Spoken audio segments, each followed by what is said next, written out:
Boa noite, pessoal. Vocês me ouvem bem?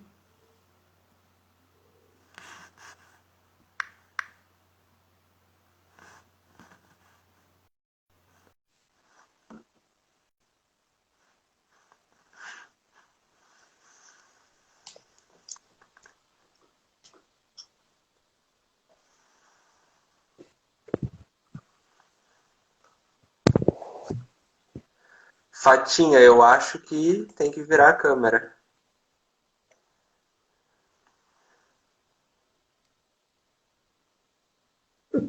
Agora sim, Assim, Juan. show. Tudo bem, Fatinha?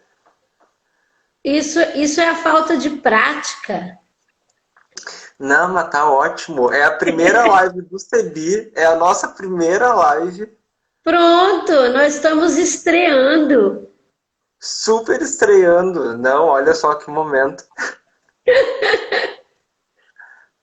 Que legal, Juan. Que bom que estamos exercitando mais uma ferramenta, né? Exatamente. Não, agora a gente tá com 12 pessoas aqui. A gente foi vendo como 13. A gente foi vendo como o pessoal do Insta reage, né, às nossas atividades. E aí surgiu a ideia de então fazer uma live por aqui, que a gente pode interagir, conhecer mais o pessoal. Ah, isso é muito bom, é muito bom. Eu estava aqui pensando, como é que faz para entrar, né? Vamos fazer o teste ao vivo mesmo e a cores. Sim, não, a gente tá numa coisa meio teste, meio início, mas a gente já inicia testando, vamos aprender fazendo. Pronto. E você me escuta bem? Será que esse som tá legal? Tá super bem. Pra mim, pelo menos, tá super bem. Não sei pro pessoal. Eu, de vez em quando, eu vou olhar pro meu computador, que aqui eu tô vendo vocês falando. Então, quando eu não olhar pra vocês, é porque eu tô olhando pra vocês. Legal. Então, Fatinha, a gente pensou em iniciar com esse tema, né? O método do CEBI, porque é uma coisa que parece que o pessoal tá tão acostumado. A gente tem dois grupos, né? Tem o pessoal que tá tão acostumado que esquece de explicar do que se trata. E tem as pessoas que estão chegando, e aí vem as outras mais acostumadas e aí não perguntam. E é algo que a gente fala muito, né? Sobre esse método, sobre essa forma de fazer o CEBI.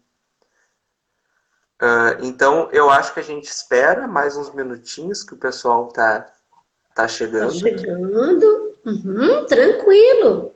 E aí, quem tá chegando, eu tô vendo aí, né, Juan, que as pessoas estão dizendo que estão ouvindo bem. Isso é bom, a gente sempre tem o retorno, né, de quem tá aí, o que, que a gente precisa melhorar. E aí, quem vai chegando, vai então se identificando também, isso é bacana, né? Sim, sim, dizer de onde está falando para a gente saber onde tá chegando. Isso. Já temos uma saudação desde o México, então já estamos numa live internacional, Oba! já fomos longe. Eu quero dizer que eu tô hoje falando do frio, né? Eu tô assim até bem embrulhadinho, porque eu tô falando aqui de São Leopoldo, exatamente da sede do CEBI, né? E aí por isso eu tô falando de um lugar mais friozinho que eu não tô tão acostumada. Tô mais perto de você, né? Verdade, tá mais para cá. Eu ia dizer a fatinha do Cebi Espírito Santo, mas agora tá na região do Cebi Rio Grande do Sul. Isso, de vez em quando a gente vem exatamente para ir organizando algumas coisas desde esse lugar que é onde fica a sede nacional do CEBI. Sim. É importante colocar isso, né, Fatinha? A gente tem trabalhado bastante essa ideia com o pessoal dos estados. Aqui a gente tem a sede, mas o CEBI, na verdade, ele está em todo o país. Onde tem uma cebiana, um cebiano, um cebiane, tá o CEBI. Exatamente, né? A gente está vendo aí as pessoas se identificando, já vi São Paulo, né? Vi Pernambuco, a Nara também Paraíba. A Nara está dizendo que hoje também está em São Leopoldo, ela está aqui comigo, pertinho, mas é do Espírito Santo.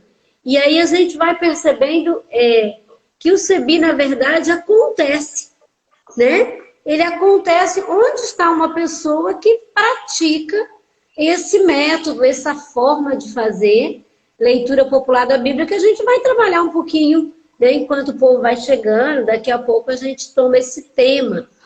Mas isso que você falou é tão importante que nós estamos na sede em São Leopoldo porque precisa organizar as atividades, né? Fazer os livrinhos do CEBI. Mas a gente está onde tem alguém lendo a Bíblia de forma popular, né? Fazendo leitura popular da Bíblia. Aí o CEBI acontece. Eu vi ao seu aqui de Curitiba, olha que lindo, todo mundo chegando. Fatinha, então, para a gente começando, a gente deu aqui os nossos 5 minutinhos institucionais. Então, boa noite a todas, todos e todes. Essa é a primeira atividade do mês de aniversário do CEBI. Agora, em julho, o CEBI faz 43 anos. E a gente pensou em atividades para alcançar diversos públicos. Então, a gente vai ter live aqui no Instagram, a gente vai ter vídeo, a gente vai ter podcast, a gente vai ter live no YouTube. Então, são diversas formas de ir trabalhando e alcançando cada vez mais pessoas. Então, para esse nosso primeiro encontro, a gente pensou em sulear, né? O Paulo Freire falava sulear, né? Em direção ao sul, norte. Então, a gente orientar o nosso primeiro encontro a partir da questão de qual é o método do CEBI, né? A gente fala tanto sobre esse método, e aí o que é isso? E o método, né? Eu peguei aqui uma definição do Aurélio que diz que o método é um sistema lógico, é uma forma de organizar uma pesquisa, né? Uma instrução. E aí, então, qual é esse sistema que o CEBI tem? E aí, para nos explicar um pouco sobre isso, a gente convidou a Fatinha, que é do CEBI Espírito Santo, e faz parte do Conselho Nacional do CEBI. Então, bem-vinda, Fatinha, de novo. E eu vou te perguntar, quando a gente fala de método do CEBI, do que a gente está falando? Ótimo, é muito legal pensar assim, né, Juan? Porque enquanto você falava da definição aí, né, do Aurélio, definição formal de método, essa coisa sistemática, organizada, né, quer dizer, é um caminho. Método é um caminho para você chegar em alguma meta, exatamente, né, tá ligada, as palavras estão ligadas. E enquanto você falava, eu fiquei aqui pensando, que caminho é esse para o CEBI, né? Eu acho que é bem importante já dizer, junto com o que você trouxe aí, que o CEBI é um centro de estudos bíblicos, né? E que de nascimento, já de origem, ele é um centro ecumênico. Então, o método de leitura popular da Bíblia, ele já começa trazendo a característica da diversidade, de um fazer comum coletivo, né? Não é um método de um grupo só, é um método que vai se fazendo nessa diversidade. Aí eu peguei um livrinho, porque quando eu for falando, eu vou também mostrar algumas coisas que ajudam, né? Eu peguei um que é muito querido nosso, que é um livrinho que se chama Leitura Popular da Bíblia, A Procura da Moeda Perdida. E nesse livrinho, o Sebastião Armando Gameleira, ele faz uma introdução ao que a Nancy e o Frei Carlos escrevem no livrinho, e aí ele diz que o método é ir através do caminho. Então, o que é ir através do caminho? Então, no CEBI, o caminho, desde o começo, o caminho não estava pronto. É um caminho que se faz ao caminhar, né? Essa também é uma outra definição, que não há caminho pronto. Faz-se caminho ao caminhar, E no CEBI, há 43 anos, a gente vem exercitando um jeito de fazer o caminho de estudar a Bíblia ligada com a vida, ligada com a realidade. Então, esse é o método do CEBI. É curioso, Juan, porque, na verdade, é como se a gente dissesse, não tem método, né? Por quê? Como é que você faz? Você olha para a realidade, então, num lugar do método, numa ponta, ou num ângulo, enfim, num determinado ponto, você tem a vida. Então, onde a gente está? A gente está com o pezinho no chão da vida. Ali começa, né? A vida de onde o caminho começa. Então, você não pode fazer leitura popular da Bíblia sem a vida. A vida é a parte. A vida é a realidade, o contexto atual, a história onde nós estamos mergulhados e mergulhadas. E aí, a partir do olhar para a vida, a gente traz o texto, né? Traz o texto da Bíblia. O texto da Bíblia, né? A gente tem a Bíblia, então é um instrumento, é a ferramenta que a gente tem para iluminar a vida. E aí, o texto, ele também tem contexto, ele também tem realidade, ele também tem vida. Então, o tempo do texto é um tempo longo de estudo, porque aí a gente vai mergulhar também na experiência do texto. E depois desse processo, volta-se para a vida, para a realidade agora iluminada. Isso em comunidade. Então, a gente usa sempre um desenho, sabe? Um desenhozinho que a gente sempre usou assim como um triângulo, né? Que tem a vida, tem a Bíblia e tem a comunidade. Hoje a gente prefere até dizer que não tem os ângulos tão definidos. A gente faz já um círculo, né? É uma circularidade porque os processos se encontram. Você pode partir do texto e chegar na vida, você pode partir da vida e passar pelo texto e voltar para a vida. Então, o caminho se faz ao caminhar. Porém, tem algumas coisas que não podem ficar de fora. O que não pode ficar de fora? A realidade, né? A experiência vivida, a experiência do texto e toda a história que o texto tem, a tradição da escrita, né? Porque o texto passou, como eu já disse, por todo um processo. E depois a comunidade que lê, ela então traz de novo, é como se você atualizasse, né? Você traz o texto agora para a sua vida. Então o texto passa por uma transformação para transformar a vida de quem lê.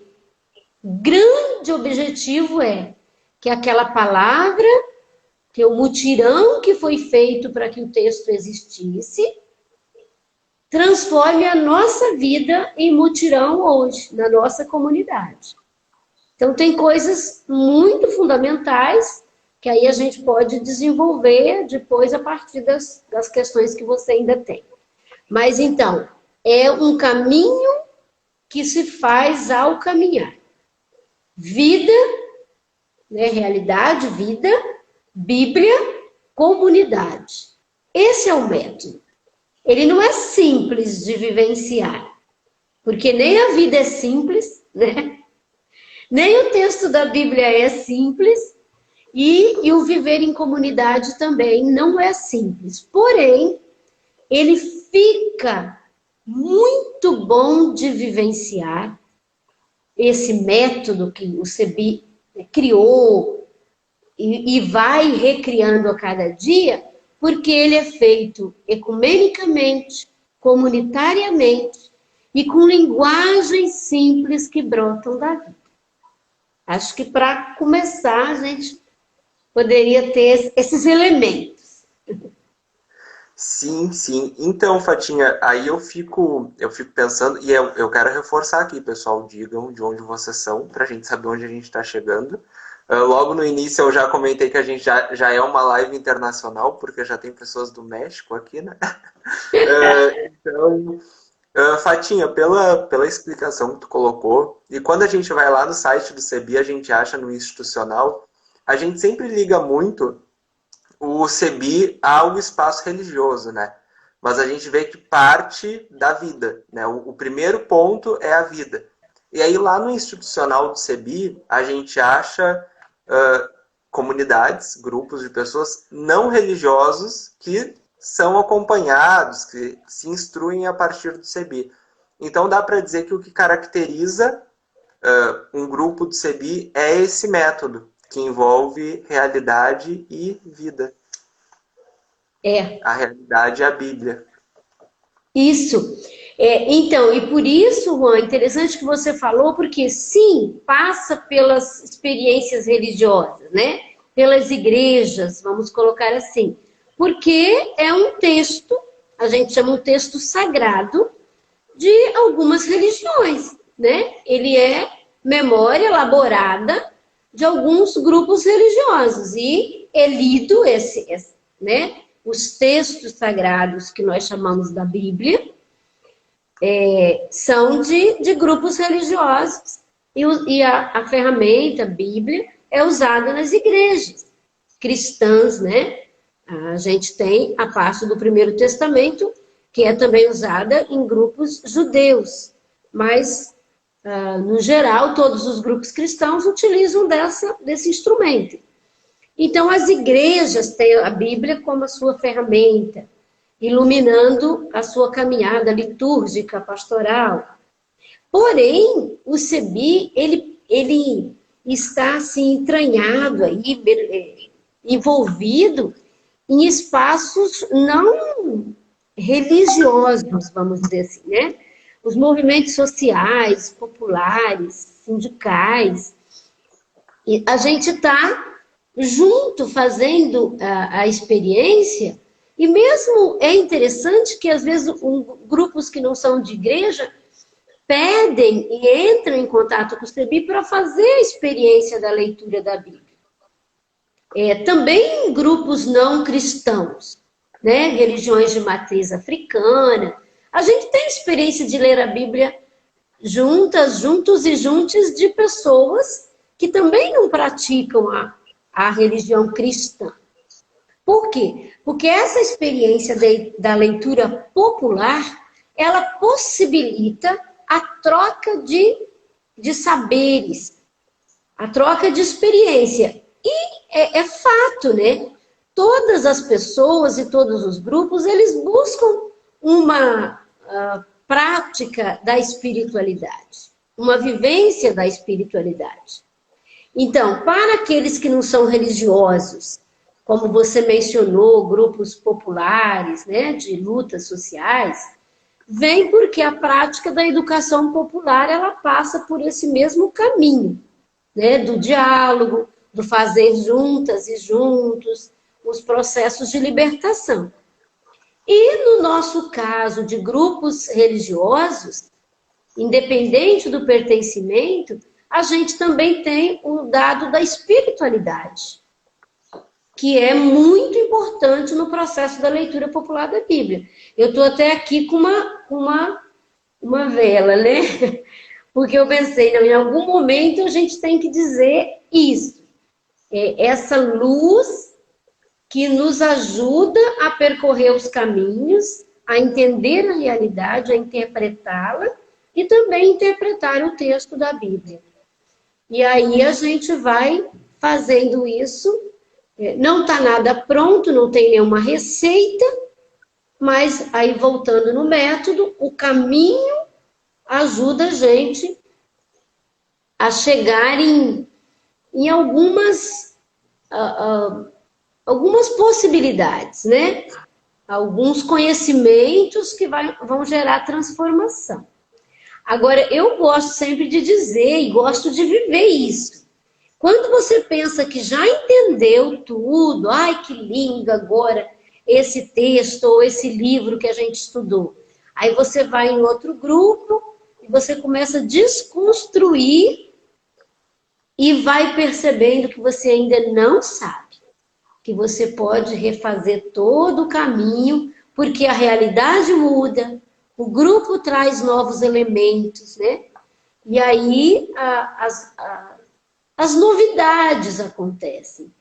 E sempre o que está em jogo é como que essa palavra pode nos ajudar a transformar a realidade, a vida.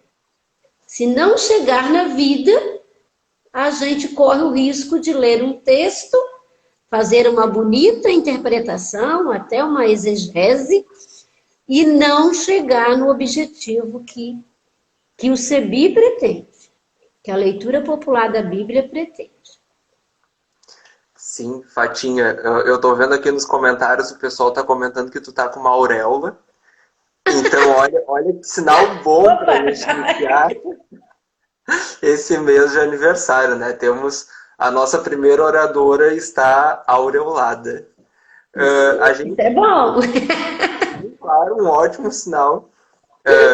Antes de passar para a primeira pergunta, eu queria avisar para o pessoal que nos nossos stories aqui no Instagram e no Facebook também, a gente está com um livro liberado. É um livro que foi produzido entre o CEBI, a SESI e o CONIC. O nome é O Estado que Temos e o Estado que Queremos. Ele foi produzido para a Semana Social Brasileira e foi organizado pelo Paulo Eti. Então ele está liberado, totalmente gratuito. É só acessar o link lá nos stories que vocês vão conseguir acessar. Quem quiser ir fazendo perguntas, comentando, podem enviar. A gente tem uma pergunta aqui, que é da comunidade São Felipe. E a pergunta é: Bíblia e profecia são as mesmas coisas? Já respondo, Juan? Pode responder, Fatinha. Olha só. O Rafael dizendo que tirou uma foto minha com a auréola. Que legal. Sim. Bíblia e profecia são a mesma coisa? Eu diria que não. Por que não? Né? Porque quando nós falamos Bíblia, nós estamos falando de um conjunto muito grande de livros, produzidos em períodos longos, né, em lugares diferenciados, e dentro desta ferramenta, dessa biblioteca que nós chamamos de Bíblia, nós temos alguns livros que nós poderíamos dizer que não são muito proféticos, né? Nós temos aí um conjunto de literatura, claro, tem vários gêneros literários dentro da Bíblia, e tem uma linha não profética, né? Do que nós compreendemos como profecia. Além dos livros proféticos, nós temos uma teologia que se baseia na profecia e está na Bíblia. Porém, muitos textos, eles não são dessa linha profética. Então, a Bíblia, ela tem um conjunto muito grande de literatura, dentre as quais nós temos a literatura profética, que é bastante ampla, está presente não só nos textos proféticos, também em textos sapienciais, também em textos do Segundo Testamento, de outros gêneros, mas não podemos esquecer que dentro, então, desse conjunto, dessa grande biblioteca, que é a Bíblia, tem também textos institucionais, de cunho mais sacerdotal, no sentido da instituição judaica antiga, que defendem outras posturas que não a profecia, né? Então, quando a gente lê esses textos, a gente precisa também considerar essas diferenças, que nós temos linhas teológicas dentro da Bíblia, no mínimo duas. Uma mais institucional, que passa pelos templos e estruturas, né, das religiões que perpassam aí os tempos bíblicos, e uma outra mais popular, que a profética estaria incluída ali.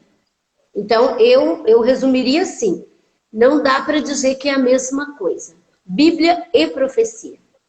Tem profecia na Bíblia, mas na Bíblia tem outras teologias que não são proféticas.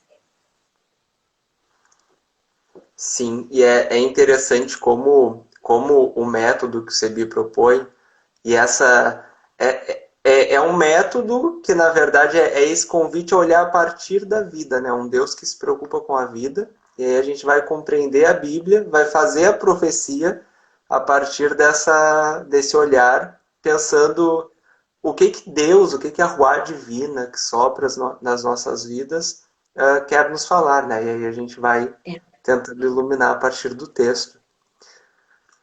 É por isso, Juan, é por isso assim que é muito importante a vida, né? As perguntas da vida.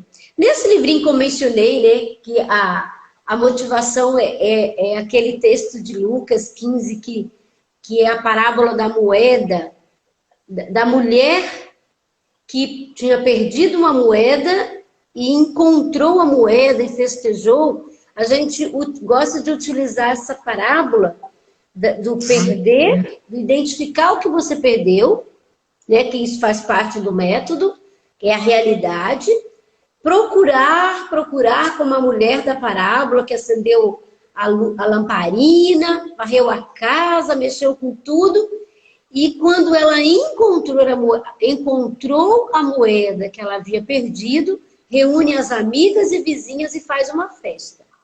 Então, essa parábola para nós é um método. Então, nesse primeiro ponto, que é identificar o que perdeu, identificar a carência, identificar a necessidade, é olhar para a vida. Se a gente está com essa parte bem refletida, bem resolvida, então a gente olha para o texto e diz: esta palavra que está na Bíblia ilumina essa realidade para transformar? Ou essa palavra que está na Bíblia justifica a realidade, se for uma realidade de opressão, por exemplo? Justifica a opressão? Aí a gente levanta uma suspeitazinha. Será que então essa palavra foi escrita e está ali para justificar, né? Por quem? Quem fez com que essa palavra ficasse? Porque ela não ajuda a realidade atual ser transformada. Então, aí o nosso critério, né, de identificar quem escreveu, por que o texto foi parar nesse lugar, quem organizou o texto e colocou ali, exatamente onde ele está, a gente vai fazendo essa busca para entender o texto que está na Bíblia, no sentido de que ele tenha um efeito na nossa vida. Né?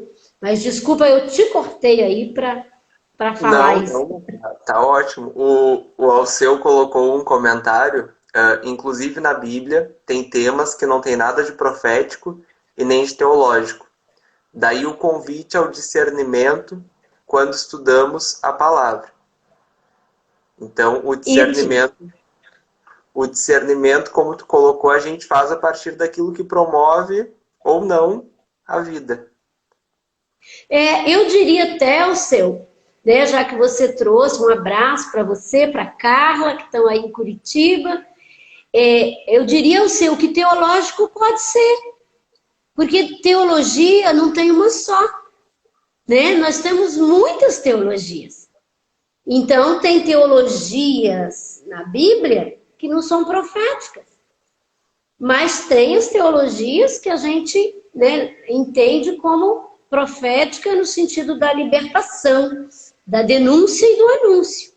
Né? Essa compreensão de profecia também é importante, né? Mas é importante dizer que tem teologia não profética, porque, inclusive, Juan e Alceu e todas e todos, o nosso tempo, ele está um tempo que se usa muito de teologias, né? Para justificar situações de opressão, situações muito complicadas de fato, de discriminação, de intolerâncias, com com palavras teológicas, com propostas teológicas. E muitas vezes tiradas da Bíblia. É um jeito de entender a Bíblia, né? E fazer teologia que, ao invés de libertar, oprime.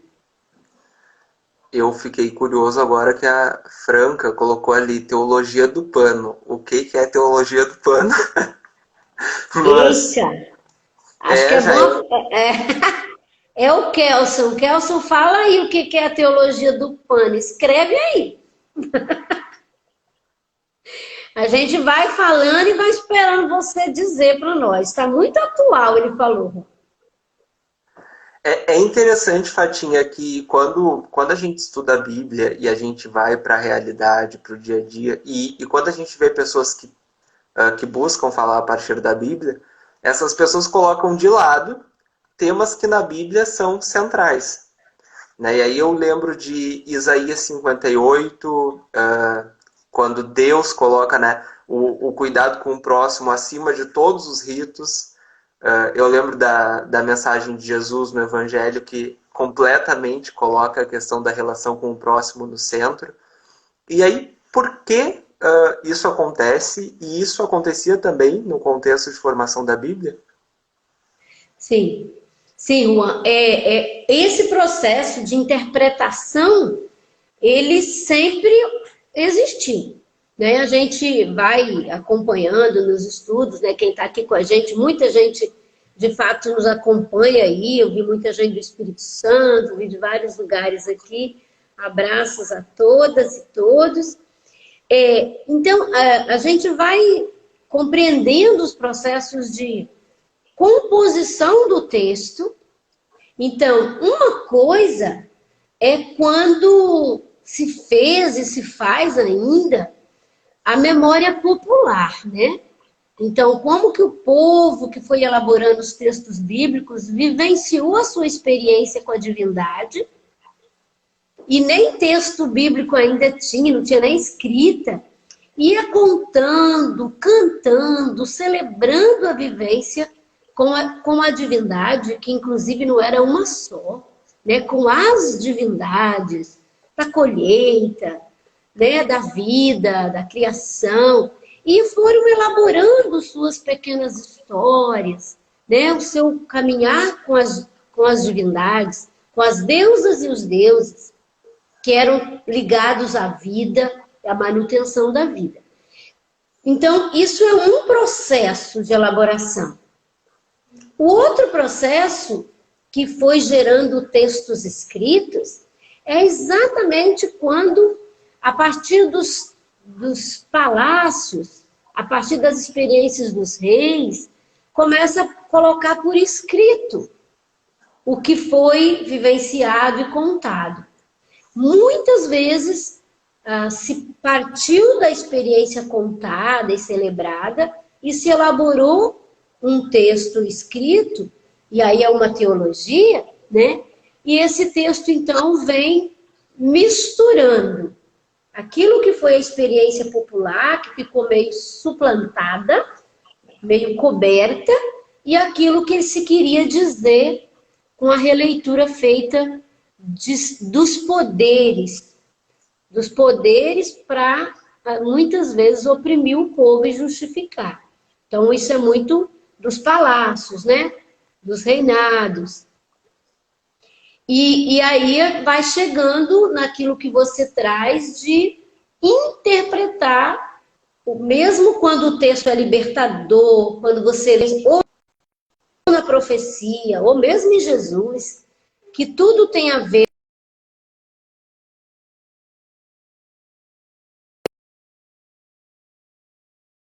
fazem a explicação a partir do seu lugar de quem discrimina, de quem vê pecado em tudo, de quem vê o erro, né? A diminuição do ser humano.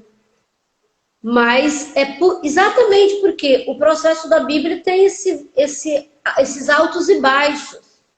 Os textos passaram por releituras e reescritas. E até hoje é assim, né? A gente lê e também quando a gente fala sobre o texto ou sobre a vida, a gente também acaba fazendo isso, né? Acaba fazendo interpretações e fazendo muitos julgamentos. Sabe, Juan, eu costumo dizer, assim, eu gosto de refletir sobre isso, de que a Bíblia passou a ser mais um código moral para julgar as pessoas, para julgar as realidades e acusar, ou dizer que você não pertence ao grupo, você não foi do povo escolhido ou não é. Quando não, quando o texto nasceu para celebrar a vida, né? Fazer a liturgia, dizer que Deus está presente com a gente na história. Então surgiram as duas formas, né? Surgiu a forma de celebrar a vida e surgiu a forma de organizar esse caminho do Deus com o povo, passando por alguém que justifique esse Deus. Quem vai falar em nome de Deus? O próprio povo ou o rei? Ou o sacerdote do rei? Ou o profeta do rei? Né? Até hoje é assim. Quem pode dar a interpretação do texto sagrado? Né? A Fatinha, que é leiga, né? Que é do CEBI, ou quem está em algum outro lugar reconhecido para fazer esse caminho da interpretação. Sim, tem dois comentários aqui que vão super nesse sentido. O primeiro foi do Hermes. O Hermes colocou que essa marginalização do essencial, então aquilo que é colocado como essencial, a Bíblia, e acaba indo para fora. Né? Porque a gente fala de uma teologia a partir daquilo que é marginalizado, não pela Bíblia, mas por essa leitura autoritária. Né? Ele colocou essa marginalização do essencial está a serviço de uma ideologia de dominação.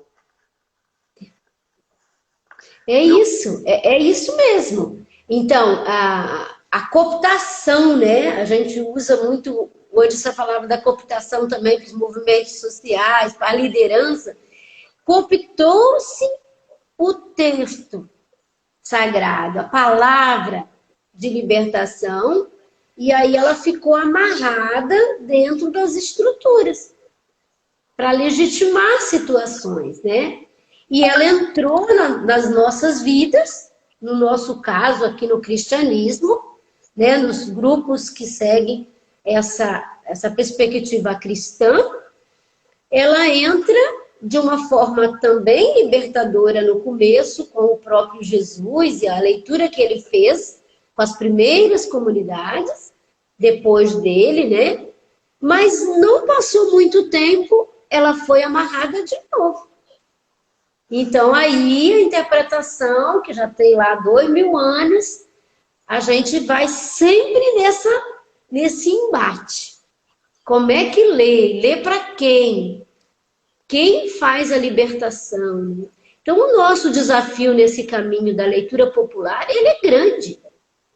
Porque tem lugar que a gente vai fazendo, tá aqui, né? Faz livrinho, faz estudo, junta os grupos. Mas tem lugares, Juan, que você sabe muito bem que a gente não pode nem entrar, né?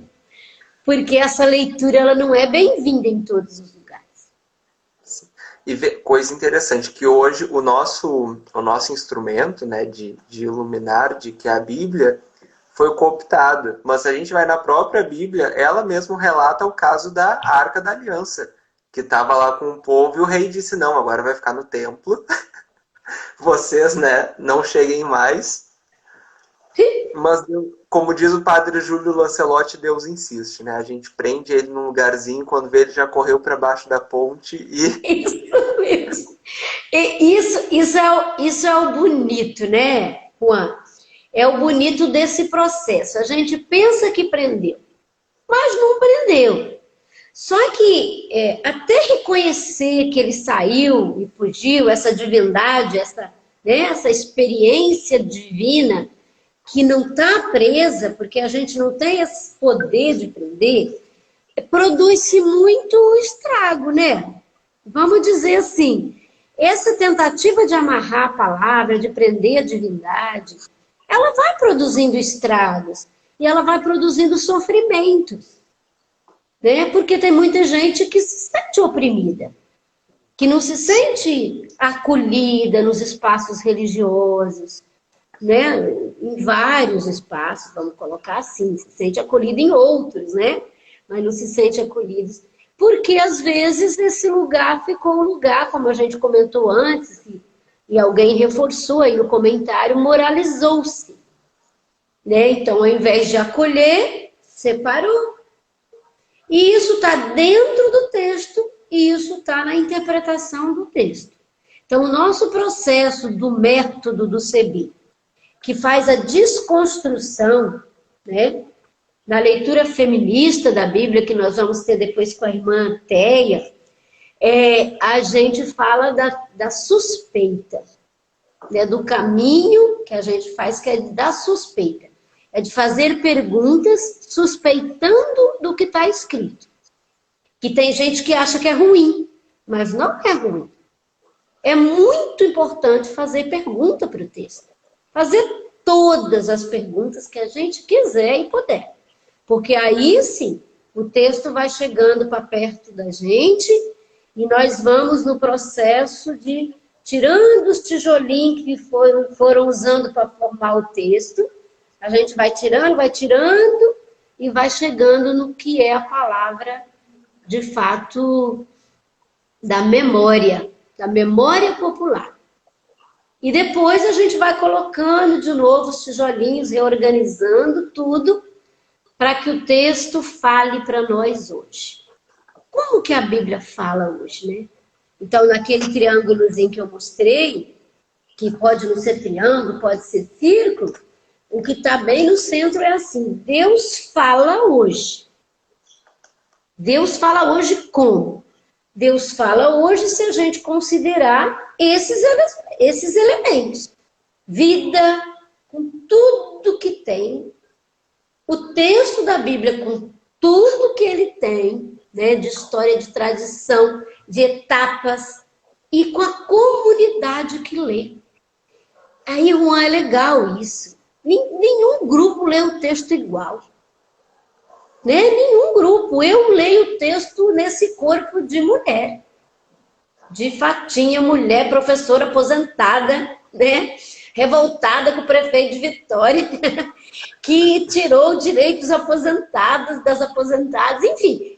Quando eu leio um texto da Bíblia, tudo isso tem que vir à tona, sabe? Agora, você jovem, né? Juan, jovem, e com toda a sua experiência, vem quando você lê o texto. Aí, quando juntamos nós dois, com mais algumas pessoas diversas, né? Com a diversidade, olha que coisa linda que dá, né? Porque cada um vai trazer o seu lugar, o seu corpo, e vai poder dialogar sobre a Bíblia. Fatinha, sabe que te ouvindo, eu lembrei de uma situação tão triste agora dessas últimas semanas, da uma cantora de música religiosa que disse para um amigo que ele não ia para o céu porque ele era homossexual. E aí o Kelson explicou, né, o que é a teologia do pano, que é a teologia... Fala aí que eu não passou aqui um comentário. São os sacerdotes que andam para cima e para baixo de batina, de casula, luxuosas, e valorizam as vestes acima da profecia, né? Acima da vida. Entendi, Kelton. Obrigada. Isso está tão em alta, né? Que essa coisa toda dos panos e também das interpretações fundamentalistas, elas estão ganhando muito espaço. Né? Mas eu conclui o seu pensamento. Não, eu ia comentar que eu fico pensando, a gente tem Deus nesse ideal de bondade, né? Que a gente, na nossa sociedade, a gente ouve desde cedo. Por isso que é tão importante também falar sobre a Bíblia, mesmo para quem não acredita, porque a gente está num país, gente, que um congressista fala a partir da Bíblia. Então é quase uma questão de cidadania, entender o básico para não ser ludibriado. Então, eu fico pensando como é arriscado, como pode ser de morte, como pode causar sofrimento, quando uma pessoa fala para outra que ela não é de Deus. Né? E a partir de uma leitura que é de morte, não a partir da vida. Isso, então você vê, estabelece um julgamento, né? Quer dizer, nós, cada um aqui, já se sente no direito de julgar e dizer se vai para o céu ou se não vai para o céu, né? Para onde que vai, quer dizer, o critério de salvação ou não, passando por um critério nosso, né? Moralista, fundamentalista, que é de uma interpretação do texto. Eu leio a Bíblia, né? Eu olho aqui, eu encontro um Deus que diz: eu te amo, eu te chamei pelo nome, eu te carreguei no colo, que para mim é uma deusa, né? É uma deusa que está aí presente, que não me exclui, que me perdoa, que é misericordiosa. E por isso eu leio a Bíblia, sabe?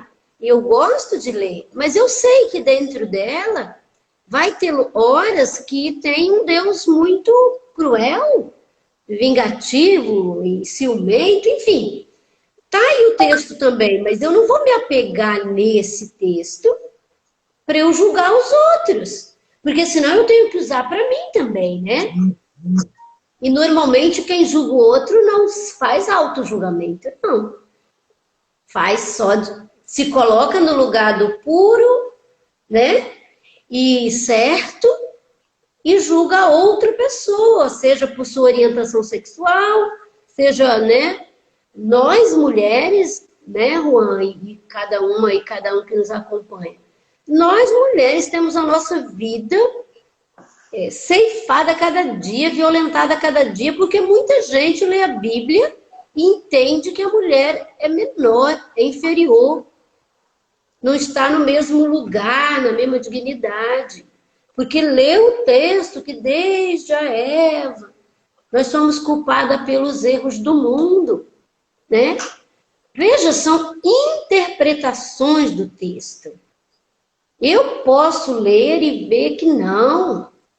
Eu consigo ver a Eva num outro lugar completamente diferente desse da interpretação, né? Mas não dá para tirar da história da Bíblia, nem do Primeiro Testamento, nem do Segundo, esse processo de teologia. Né? De teologia que oprime ao invés de libertar. A gente teve alguns comentários aqui. O Possato colocou: agito quando começa um diálogo com quem julga é Deus, mas o mas é sempre um perigo, porque depois dele vem cobras e lagartos. E o Hermes colocou: sobretudo eclesiológico. Se não pertence a uma tal comunidade, não é cristão, não tem salvação, como se a gente pudesse privatizar a salvação, né? A salvação é desse grupo, é daqueles. Tiramos de Deus esse critério. Pois. Mas isso mesmo. O que eu acho muito interessante, Fatinha, quando a gente trata desses temas, é como a leitura que foi feita por instituições de poder foi destoando de Jesus. A gente olha para o Evangelho e a gente vê uma preocupação com as pessoas. E aí eu recordo a passagem do centurião, que era alguém que fazia parte dos cultos pagãos romanos. Mas na visão de Jesus, era alguém que tinha mais fé do que o povo que dizia que acreditava no Deus judaico, que era o Deus de Jesus. Então são visões, né, que a gente vai construindo e que vê como Deus pode ser essa pessoa inclusiva que vai olhando a partir de nós. A própria Marcela Altaúz fala, né, Deus é multidão, né, Deus é muita gente olhando para o mundo e compreendendo. Agora, sabe, Juan, então nesse processo que a gente está fazendo, que é exatamente praticando o método, o que nós estamos fazendo aqui, né? É você, eu e as pessoas que nos acompanham, porque estão também interagindo. O que nós estamos fazendo? exercitando o método da leitura popular da Bíblia, que é esse fazer comunitário, né? Que é ninguém tem a palavra certa, única, é esse processo de reflexão e de partilha. E aí eu fiquei pensando, enquanto você também trazia, né, esse exemplo, tem tanto texto de libertação, de vida, de misericórdia. E por que que durante tanto tempo e tantas pessoas se apegam àqueles da exclusão, do julgamento, do deixar de fora grande parte da humanidade que não se encaixa na perfeição, né? Que alguém acha. Então a gente tem aqui, né?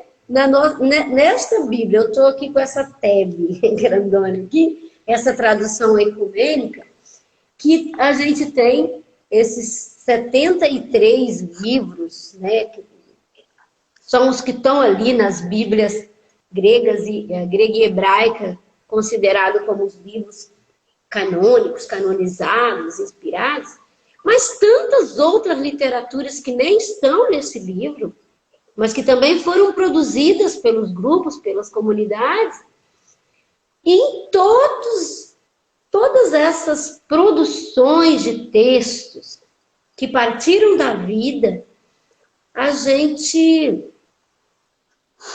assim, a gente não se prender àqueles que vão causar exclusão, né? Mas buscar os que vão nos ajudar a fazer um caminho de inclusão, de tolerância, de vivência fraterna, de transformar esse nosso país num país onde tenha lugar para todo mundo poder comer, poder morar, sabe? Então, nós temos aqui justificativa para essa vida partilhada, social, socialista e boa para todo mundo.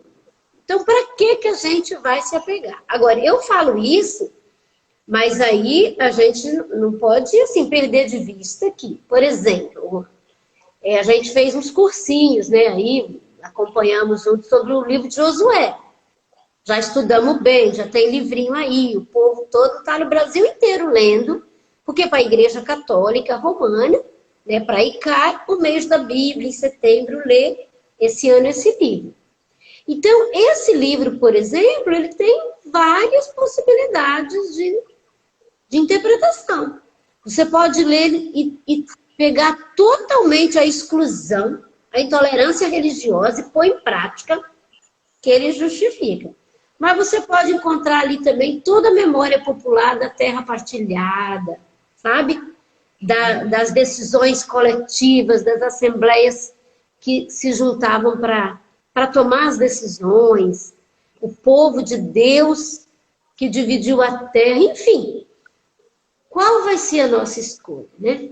Qual vai ser o caminho para ler esse livro e levar adiante e partilhar com o nosso povo nas comunidades? O CEBI fez sua escolha e fez o seu livrinho, né? Que diz, a terra é a herança de Deus para o povo morar e viver em paz, e vai sair um outro que é em busca da terra livre, né, da terra partilhada, porque a gente, de fato, quer transformar a nossa realidade.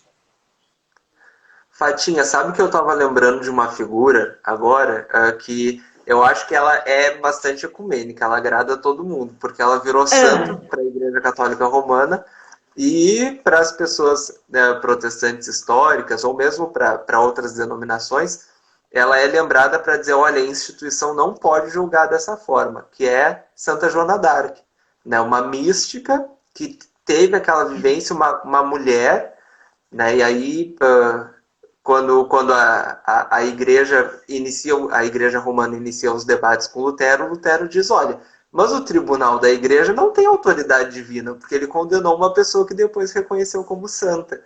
Então, é esse olhar, né? A gente, como pessoa religiosa, a gente está levando uma palavra de vida, uma palavra de morte, e quantas vezes pessoas, no seu dia a dia, né, nas suas experiências, conseguem captar coisas sobre Deus, sobre a sua realidade, sobre essa ruá divina, né, esse Deus que está com a gente no dia a dia, que a instituição não vai conseguir, porque a instituição às vezes tem outras preocupações que infelizmente não é tanto a vontade de Deus. Então, a nossa programação de aniversário, gente, para dar uma passadinha agora nesse assunto, a gente vai ter no dia 14 a irmã Teia. A irmã Teia vai nos falar por vídeo. Então, a gente vai, porque a irmã Teia está na Itália, então a gente tem problemas de horário. Então, ela vai nos enviar um vídeo que vai ser publicado no Instagram, no YouTube, no Facebook. Vocês vão conseguir acompanhar. E o tema é a leitura feminista da Bíblia. Depois, no dia 20, a gente vai ter um vídeo do Frei Carlos Mesters, que também vai ser publicado, mas o vídeo do Frei Carlos, ele vai ser feito respondendo perguntas. Então, vocês acham o link para enviar perguntas aqui nos stories, ou, quem não tiver, pode ir lá no Facebook, que lá tem um link clicável. Não sei se essa palavra existe, mas, né? Vamos transformar em verbo. E no dia 28 de julho, a gente tem um encontro com o João Osmar, que é sobre leitura popular da Bíblia e conjuntura política, que vai ser às 8 horas pelo YouTube do CB. Fatinha, suas considerações agora, que a gente já está 1 hora aqui. Rendeu, hein, Juan? Você me enganou, você falou que era rapidinho. Não, a gente Acho que o problema sou eu que falo demais, né? Não, mas tá ótimo. Tu tava falando, mas a gente tava dando corda. Tá ótimo. A gente pensando em 20 minutinhos e ficamos aqui conversando. É legal. Eu queria, assim, nesse final, assim, primeiro eu agradecer. Eu vi tanta gente linda aqui, ó, que eu dá vontade de falar o nome de todo mundo, né? E comentários e tudo. E cada pessoa que entrou, de cada cantinho do Brasil, que bom. Que bom que a gente pode ir fazendo esses diálogos também por aqui, né? Também pelo Instagram e por outros mecanismos que isso nos ajudam. Mas é bom ver que cada qual que entrou aqui, cada um, é porque faz já esse caminho, né, Juan? Já está ali. Eu vi a Carol aqui, lá da Bahia, vi tanta gente de tantos lugares. E aí eu mencionei esse livrinho, eu queria dizer que para quem quer aprofundar o método, exercitar, esse livrinho bem antiguinho, tá? Mas ele está ainda atual, que é de Nancy Cardoso e do Carlos Mestres, companheiros, né? Companheiro e o companheiro, de caminhada do CEBID sempre. Então, é a partir dessa parábola da moeda perdida. Aí eu peguei mais um, porque aí a gente aproveita para a gente ter material na mão. É esse aqui, Juan, é o PNV 237, Metodologia de Aprendizagem Bíblica. Então, traz também algumas características tão importantes que não deu assim para a gente desenvolver aqui, mas que, né, vai nos dizendo o que a gente precisa para fazer, para vivenciar esse método, esse jeito do CEBI de fazer leitura popular da Bíblia. E até dizer que não é só o CEBI que faz leitura popular da Bíblia, não. Muita gente faz, né? Mas o CEBI tem isso organizado, produz os livros, produz formações para levar adiante a proposta da leitura popular da Bíblia. Então, eu quero te agradecer por mediar essa conversa, porque você vai nos ajudando também a entrar nesses caminhos da modernidade, da tecnologia, tá, Juan? E vamos junto, estamos aí nesse caminho. Eu que agradeço, Fatinha. Agradeço todo o pessoal que estava aí nos acompanhando e que vão continuar nos acompanhando aí no resto dessa nossa programação de aniversário e adiante, né? Os livros que a Fatinha indicou, vocês conseguem achar lá na livraria do CEBI, no site do CEBI. Se não acharem, chamem a Angélica lá no WhatsApp ou e-mail para o nosso departamento de vendas ou e-mail para comunicação. Onde vocês precisarem de ajuda, a gente encaminha.